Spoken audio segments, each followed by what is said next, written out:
President Trump's One Big Beautiful Bill Act passed on July 4th. So what did America get for its birthday? A whole bunch of new tax and spending policies. There's a ton of items in this bill that you need to know about. We're gonna talk about it because there's a lot of changes coming up for many Americans. We're gonna talk about some of the winners, some of the losers, and everywhere in between. Today on My Side with Brad Barrett. Let's go. What's up, everybody? I am Brad Barrett. This is producer Jared, and as always, the lovely Kira. Today we're gonna be talking about the Big Beautiful Bill. Actually, what's the official title of it? One Big Beautiful Bill Act. OBBA. Anyways, look, this just came out. Obviously, it's topical news. I think to start this show, we should just mention everybody. If you think that we have this thing memorized, you're crazy. It's like 1,000 pages. What we've done is put everything into one bill. It's never happened before. It's the biggest bill of its type in history. It's a lot. It's a lot. There's a lot of stuff in there. It's a lot of stuff. However, we did go through some points that we're kind of framing the show today of kind of who won, who lost. Now, I want to start this and say that my big Let me caveat that. Okay. We're all winners. Ooh. Out there. So, some of us, maybe it's just are less advantaged. It's very PC, which by the way leads into what I'm going to say here. Who lost? Who lost? Okay.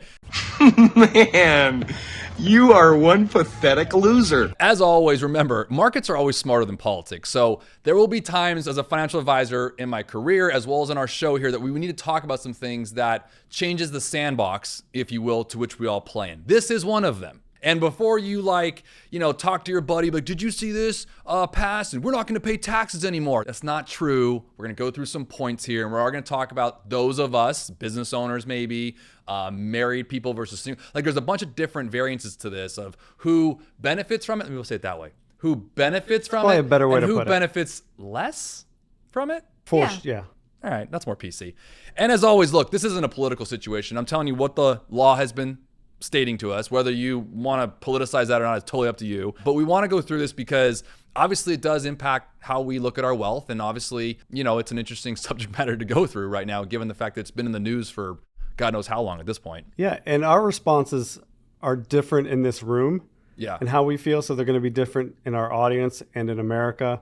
So what we want to do is have grace with the people that have different opinions or who I might be a winner or benefit from, and you might not. So we'll all be gracious and accepting of other people. We're just chatting today. Yeah. Okay. Before we get started, or hold on. You know what? The glasses. Wait, do you get serious when you put them on or take them off? I don't know. I'm getting older, and I need you print our manuscripts in size -8. So I'm like, manuscripts? Hold on. Manuscripts? Transcripts? It's a 12 font. Come on. 12 is it 12 font? I think you just aged yourself 10 years. I really right did. There. Yeah. Did I say transcript? Transcript, you need glasses. No, you said That's what I'm saying. manuscript. Like I'm writing an opus here. Like a rubric. This one, let's be fair. This one amongst our other scripts, if you will, it's heavy. Is a lot heavier. Dense. So I brought the glasses out. I brought the heavy artillery, if you will. Right. Before we get started, let's check in with comments. How's the world out there? Section. Okay, so this one's a little bold. Patrick315 says, this is about our side hustle video. Oh, yeah. Side hustles are the modern day equivalent to slavery. Oh my gosh. Bold statement. I feel awful with what's happening to the poor and middle class in this country, in parentheses, America. First of all, let's relax on the slavery hyperbole. It's a little aggressive. Yes. Look, he's got a point. I mean, look, that's the beauty of this world. We live in a free speech. You can say it, he can say it. The side hustle, I tend to agree with the latter part of that statement, not the beginning part. I feel like we talked about this on the show. In fact, you were talking about this. Like, whether we like it or not, we kind of have way prices are nowadays. We feel like we have to or should. You know what I mean? Versus that C word we were talking about, career. It's like, whoa, I don't want to, commit to something. Yeah. Right. So, yeah, it is what it is. Anything else going on over there? From Greg 1G7126. What's with the numbers? Is that like a, never mind. I don't know. I just wanted to call him out this time. He said, this was about one of our crypto videos. And he said, I'm 73 this month and my whole portfolio is in crypto. I hope not. Anything you have 100% in, I'm a little like, We're big on diversification. Big on diversification. If any financial advisor out there watching, or any client out there watching, or any person watching the investment world, diversification matters. Whether it's cryptocurrency, stocks, bonds, I don't care. You name it. wouldn't be all 100% into it. Yeah, might want to diversify. Talk with your advisor though about it. That's my caveat. But thank you for your engagement. Thank you for your engagement. Hey, we do appreciate all the comments. Let us know. All right, let's get into the big, beautiful bill. Okay, so I think it's worth starting with some key points here on this thing. The first one is the permanent extension of the 2017. I will say this before we get into the points. Okay. I just want to say for those watching being like, oh, I've heard it in the news. What is it? Yeah. I just want to give a quick definition. Oh, yeah. Good call. It's a budget reconciliation law containing tax and spending policies that form the core of President Donald Trump's second term agenda. You should know, and it should be noted for us as Americans who have basically a two-party system, this thing was pretty narrowly passed. I mean, in the House, it was 218 to 214. In the Senate, it was 51 to 50. And you know who the deciding vote was? Vice President? Vice President Vance. So there's some mix on this. And like anything, by the way, like anything politics, there's going to be some mixture on this whole thing. So let's talk about it. All right. Permanent extension of the 2017 tax cut. So in 2017, there were basically the existing tax brackets that we have today that were supposed to be sunsetting this year, 2025.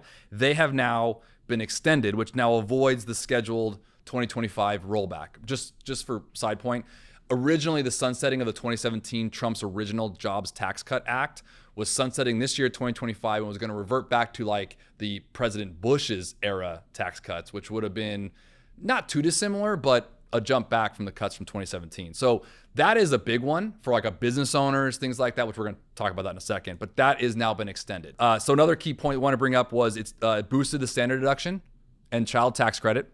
So the child credit rises from $2,000 to $2,200. It's a 10% increase, nothing major, but enough. Nominal. Seniors eligible for a $6,000 deduction or $12,000 for couples married is phased out by income. That is stayed, so that's going to be solid there. And then there's some temporary stuff that got listed here. So now this is the stuff that we're going to talk about because this, I think, is the rabbit hole that some friends are going to go down and be like, dude, there's no taxes on this and all this kind of stuff. It's like some of this stuff isn't permanent. Yeah. The stuff I just mentioned now is in law, but there's some temporary ones that I think are important here. And these temporary ones, currently as it's listed, are from 2025 to 2028. And again, not all of them. We're picking a couple ones that we kind of jumped out to us. Yeah, these are highlights right now. Let's talk about this one's a big one, the tips. So all my wages and tips and those kind of people out there in the world, servers, if you will, there are no federal taxes on tips and overtime for qualifying workers. This is a big one. Phase out. This is a big one. This is the one where I think your buddy be like, oh, I can get as many tips as I want and I'm not paying any income. Not entirely. Okay, raise your hand if you've worked a tip job ever. Never. I knew you didn't. I know. I was going to say, you knew me. You never worked a tip job? No. All right. So I've worked as a server, a bartender. Most of the country's on tips and overtime. There's a lot, and this is growing as you've seen more people asking for tips, fast food, and these kind of things. There's a lot of people that really like your tips, how much you get that night or that week, massively fluctuate your weekly draw. So they're like, if they have a bad week, like they don't pay a bill. Totally. So this is kind of massive. Plenty of clients that work on this. On tips, I work with clients who work on tips as well as overtime. So let's go into this real quickly. So here's the highlights. You can go read more on this if you'd like. The way this thing reads, as of right now, from what we can see, is you can deduct $25,000 of your tips annually, okay, from a tax perspective. And if your income is above $150,000, the itemized above that will still be federally taxed. So this isn't like, you know, you're not going to be taxed ever again on tips or overtime. There is some limits and some phase outs to it. That's one reason why I want to do this show was I feel like people are going to be like, dude, guy, we're never going to, you know, that's not the case. But just make sure you talk with your CPA about this and understand that. It's definitely a win for people that rely on tips. No doubt. No doubt. So also auto loan interest deduction for U.S. assembled vehicles. That was the last one. So I think this one's kind of cool. Being an American, we all should like this. I look, politically or otherwise, I love this because I love the fact that we're honoring things that are made here. I think there's nothing wrong with that. If you have an opinion on that, whatever. Made in America. Made in America. What's wrong with that? So auto loan interest deductions for U.S. assembled vehicles. I think that's pretty cool. There is a cap on that. I want to say it's $10,000. You can look at that. So it's $10,000, the interest. Okay, which is cool. So if you have an auto loan, if you have like I have a Ford truck, for example, like if I own it, but if Me too. You do, right? If we have a payment on it, now you can deduct it. Bronco? Oh, we all got Fords. Wow. Look You have matching keys? Probably. Yeah, That's what my key those. looks like. Yeah. All right. Wow. Team mindset. Okay. Team mindset Look with at the Ford. us. Who knew? Now I can't not get a Ford. Okay.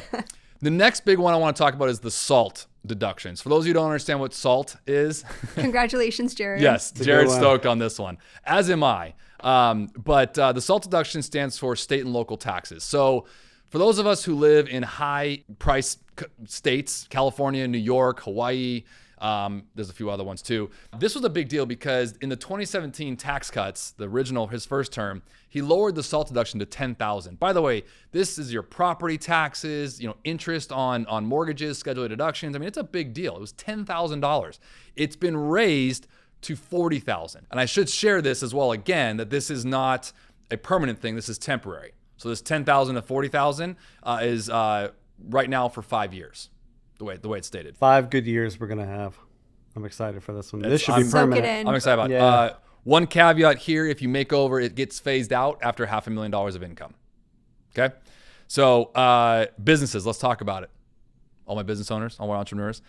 The 2017 jobs tax cut was a big benefactor of this one. Yeah, I remember that. Yeah, big on the business owners. Yeah. So right now, the way this stands is there's permanent businesses, friendly provisions such as 100% immediate depreciation on things like equipment, research and development write-offs, and eased interest expense deduction. So if you're owning a business in this country, which is good, because remember, as an employer, but also as a financial advisor working with many employees of other companies, we talked about this on a show a couple months ago as well. This relationship between the employee and the employer, it's almost like our state and our politics have us like divided. And the reality is we are all one and the same. We are employers, so we have to have some friendly things to keep the employment going. If we restrict that, right, there's issues down the line for employees. It's a yin and yang, it's a give and take. And I know that can get politicized, but it is a good thing. Now, capitalism has its downside. If those business owners are not great people and start to use that not to benefit their employee base or their client base, that becomes a problem. It's a great point, because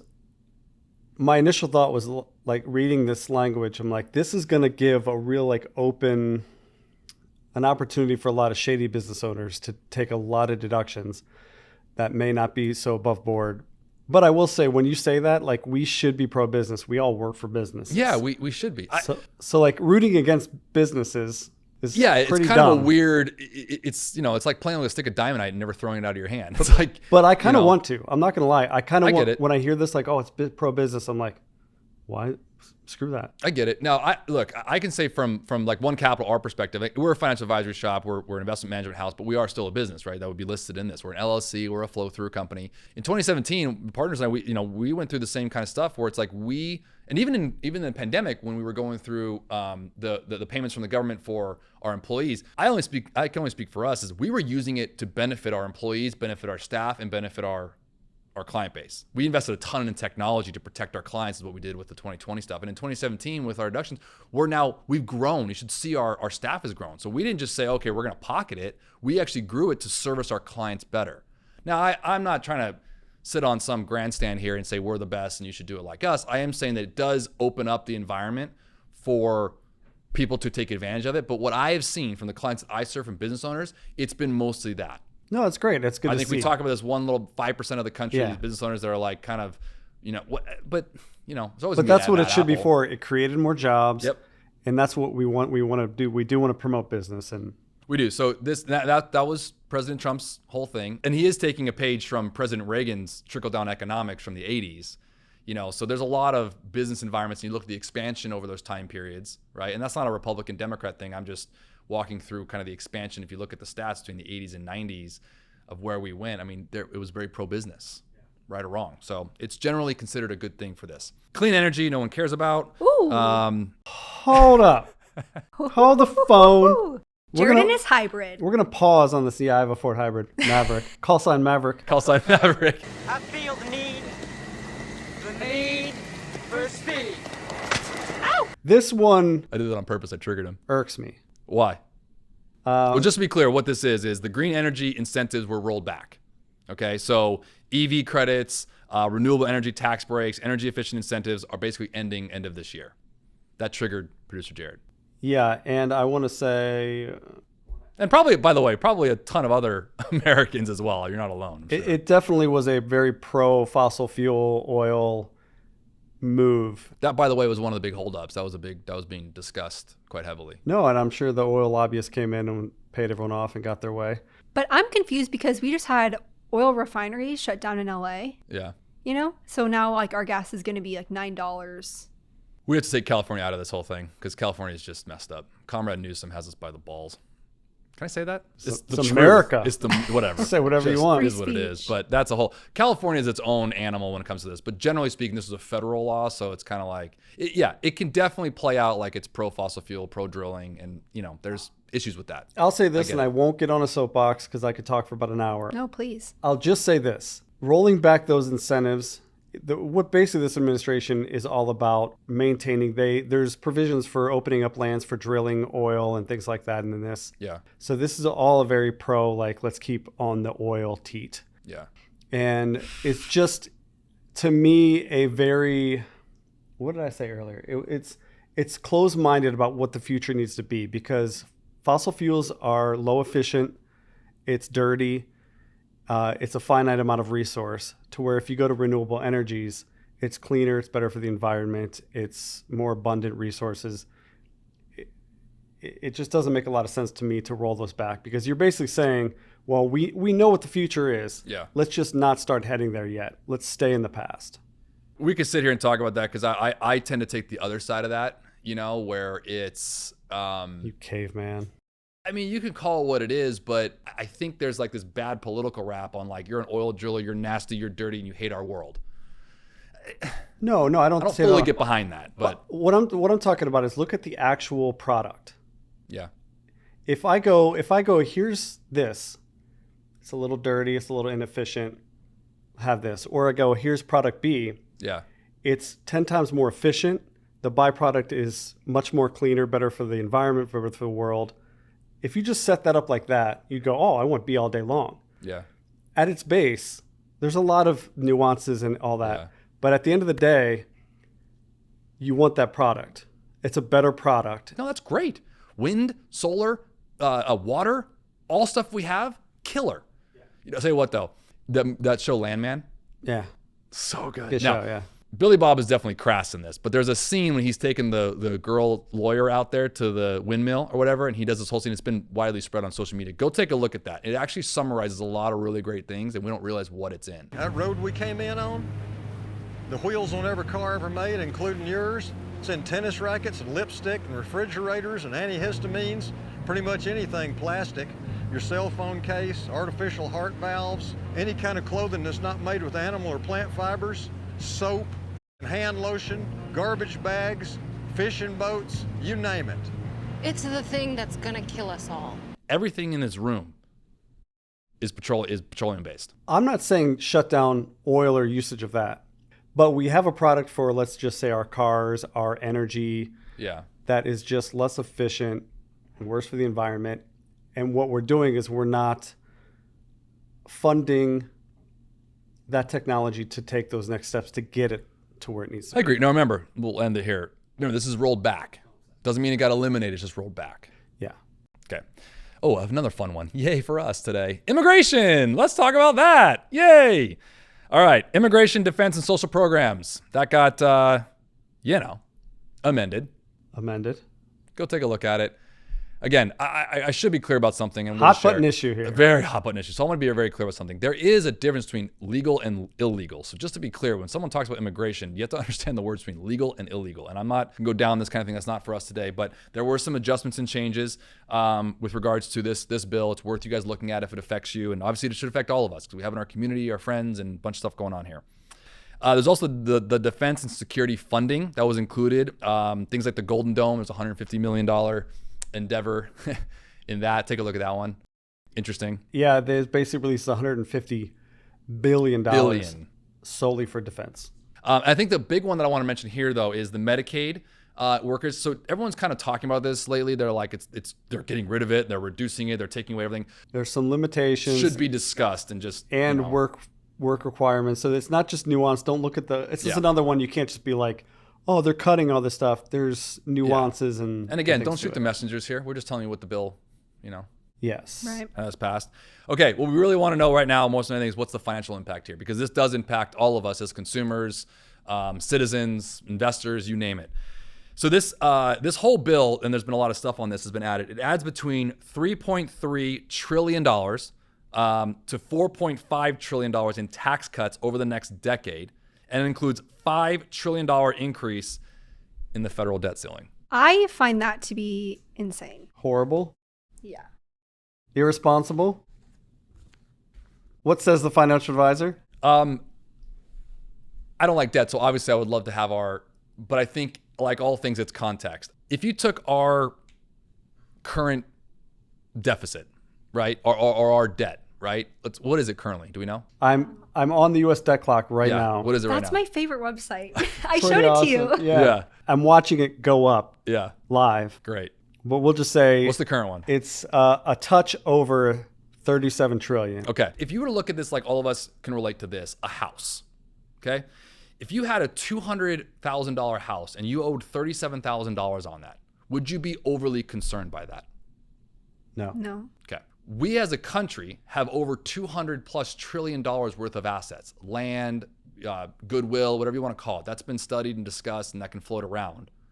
But again, maybe not a great example, but think about it. We have $37 trillion on a $200+ trillion asset. This is, I'm reading between the lines. This is why I don't think our government's overly concerned by it if we can pay the note on it. Now, the concern becomes if they get pinched and we start taxing the citizens more, right, which we can't do based on some, checks and balances in our country, which is good, right? Which goes back to the tariff conversation. I mean, this is so intertwined, it's not even funny, right? Even back to a couple months ago, the tariff conversation that we had, right? Bringing in revenue like that offsets income tax that we have to pay, And people forget that income tax in our country has only been around for 100 years, a little over 100 years. It was amended in Article 13 or whatever it was, and it was ratified, I think it was 1913 and ratified in 15 or 16. And it was widely wanted. That's interesting. Very interesting, right? Because before then, we were heavily tariffed. So there's this notion of understanding, that's what Trump keeps talking about. Everyone keeps saying, oh, what are you talking about? We were a tariff country. Watch our tariff show. You should. We talked about this. It was very interesting. And this is not a political thing. It's just interesting to know. This is U.S. history. We nerd out on U.S. history here, and it's just a fact. Prior to 1913, we did not have an income tax. So it's really interesting to note on this kind of stuff. And so we always think revenue for the government's only taxes. It's not. End of the day, this is adding to the budget, which is not a good thing if you just think about it that way. But we have to also understand there's some other things that are going to be happening, and so hopefully some GDP and production happening along the way. Yeah. That's what we're hoping for in this bill. I think that ratio helps to make sense. It's obviously not exact, but I think it puts it in perspective a little bit. Yeah. That we're a really, really worth nation with a lot of assets compared to our debt. It's not as gnarly as people are thinking about it. Yeah. Right? Yeah. All right. Now let's wrap this up with our list of some winners and losers, some beneficiaries, some non-beneficiaries. All right. So the way I broke this down from what we just discussed, this is what I say the benefactors here. Millionaires, I think, benefit from this because the higher income tax earners may pay less taxes. Rich get richer. More millionaires get more millions. I mean, I win. You lose. Again. It includes $4.5 trillion worth of tax cuts. So the presumption here is that that's going to happen to the millionaires. But that's kind of what I wrote down there. You can, as you will. Residents of high high tax states, I should say, they'll benefit. They'll benefit. Business owners, manufacturers, corporations, they'll benefit. Fossil fuel producers, to Jared's wonderful. They'll benefit. Tipped workers will benefit from this. I think those are all really big ones inside there. Space and defense contractors will win. Telecommunications. We didn't mention this earlier. We didn't. But I added this because, and I'll read you from this article that I read. The bill auctions off a massive amount of radio spectrum for use in wireless broadband, a potential boon for services like SpaceX's Starlink. Which is interesting. Aren't they beefing still? Starlink. But this was built when they weren't beefing. True. Oh. True. So I'll leave that there. We'll leave that there. Well, he's ticked about the EV stuff getting reduced, which like you and Elon are. I'm just saying this is a little window into our true political system. Hey, buddy up. Give me a bill that gives me more money and more access. Just to be clear, I don't think anyone's going to disagree with this. That's been the case since politics were invented. Agreed. So I agree with you. Okay, that's some of the benefactors. Some of the people who benefit less, not losers. We don't call them losers. We're not going to call them losers. We're not losers. I think lower. Again, I mentioned the first one who benefits is millionaires with the tax cuts. Obviously, the inverse of that, who may not benefit as much, is lower income Americans might not, because the bottom 20% of taxpayers and the tips won't benefit as much, those kind of things. Medicaid recipients, which generally are in the lower income requirement environments. There's a food assistance for low-income Americans is cut. Renewable energy, EV makers, as we discussed. I think technology companies, we didn't talk about this in the opening of the show, but it's interesting because the Senate actually, I'm going to read this, it actually squelched a controversial effort, and you can read up on this, in the bill to prevent U.S. states from regulating AI. Mistake. Wow. This is a big mistake. Skynet defense system now activated. Skynet has become self-aware. In 1 hour, it will initiate a massive nuclear attack on its enemy. What enemy? Us! Humans! The robots are going to take over. The robots are going to take over. Little problem. A little bit of a problem. Another, I think, benefactor that we didn't talk about earlier as well is this, the babies. The unborn babies, in fact, or babies that are brand new. That are maybe baking right now. Actually, I think it starts January 1st of this year. So yeah. You just had a kid, listen up. Until 2028. Yeah. At birth, the federal government will open a savings account with $1,000 in it, and parents can contribute up to $5,000 yearly for higher education or for home purchases. Yeah, pretty cool. Yeah, that's cool. I've already had probably a handful of questions from clients on that. Huh? All of them have already had kids. They're 2 or 3 or 4 years old, so it doesn't pertain to them. This is, I believe it's as of January 1st of 2025, and I think that is that is a temporary add-in for now. Yeah. Hopefully they as an advisor, I can speak to this one. I would love if this stays, because I think almost instantaneously it promotes wealth creation and it promotes investing for yourself, for your family in the future. Right. Yay, I babies. love that, Bill. Go babies. Go babies. Go babies. Hey, hope you guys enjoyed that today. Look, it was obviously a hefty one. We wanted to come at you because this just came out a week or so ago, and it's really important that we talked about it. Obviously, like I said in the opening, we didn't have we didn't read through every 1,000 pages. These are a highlighted version. I do recommend going and take a look at it. If you're whatever category you might have been in the items we discussed today, do some research for yourself. Talk to your advisor you might be working with, talk to a CPA, figure out if you're a business owner, if you're, in the service business where you're, you mentioned some of the businesses that do tips, right? Bartenders, waiters, baristas, taxi drivers, masseuses, Uber drivers, yeah. masseuses. I mean, you name it. There's a bunch. There's a lot more than we think. So just whatever category you fall into, make sure you see how this bill affects you or pertains to you. And I will say this, before you go on social media blasting it, before you go crazy and get upset or get super happy and like, I won, actually read the bill for yourself. Talk to your CPA, talk to your financial advisor to see how this actually affects you, because it's really unhealthy and I think bad for our society to just be like, I saw a headline and now I'm super upset. Exactly. That's why I came last week and told Jared, I sent him a thing. I said, we need to talk about this, because I can almost guarantee one of you watching, you're going to go into work today at the restaurant. Some busboys be like, dude, we're not going to pay taxes on tips anymore. And you're like, no. Right. Now you're educated. Right. All right. Hey, as always, we want to thank you for subscribing to our show. If you haven't subscribed, we come out to you every week with great content, with great topics that we talk about here. And as a financial advisor working with all of our clients, if there's any topics you want us to hit, leave it in the comments. Let us know. We love ideas on that. And as always, share this video if you like it. I guess if you don't like it, don't share it. I don't know. But I mean, still share it. Still share it. And, why not? And comment. Let us know why you don't like it. Tell us what's up. We don't care, but we still want to hear it. We don't care. I don't care. Hey, if you lead with love, everything will be all right. We'll see you guys next week.